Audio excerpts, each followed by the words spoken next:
So now we are going to talk about overcoming setbacks. So setbacks are something that we experience in everyday life. This can be in our personal lives and our professional lives. An example of a personal life setback may be an ending of a relationship or friendship. And that could feel very devastating.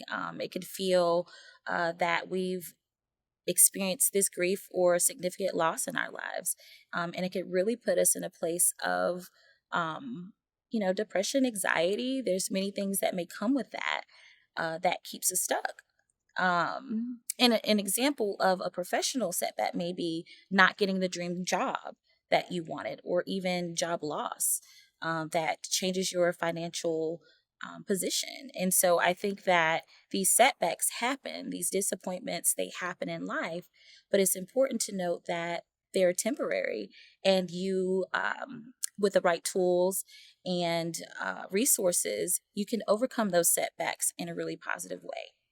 Okay, so here are a few ways in which you can overcome setbacks.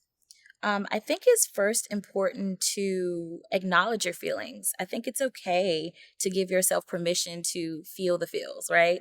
I think, when we experience a setback, it doesn't feel very good.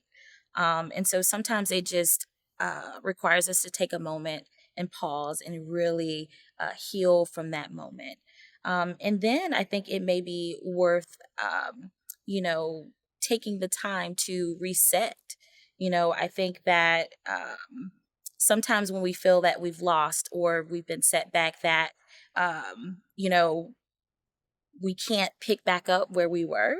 But I think sometimes it's just the moment, an opportunity to say, well, wait, like, let me give myself pause here.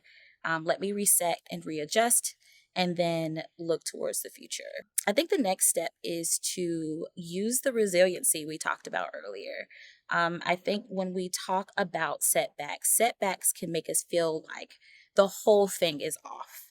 And so that's not necessarily true. We can bounce back, we can recover, but we have to give ourselves the opportunity to heal before we move forward, and use that resilience to re energize us to move forward and focus on that goal. And again, looking towards the future, what does the future look like now that we've experienced this setback? Is it the same? Is it something that we need to change, readjust, shift? If so, that's okay. Is it something that we can continue?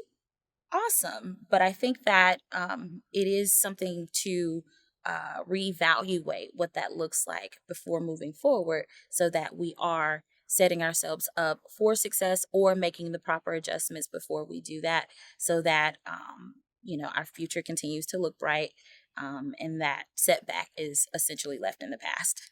So now that we've discussed overcoming setbacks, now we're going to transition into time management.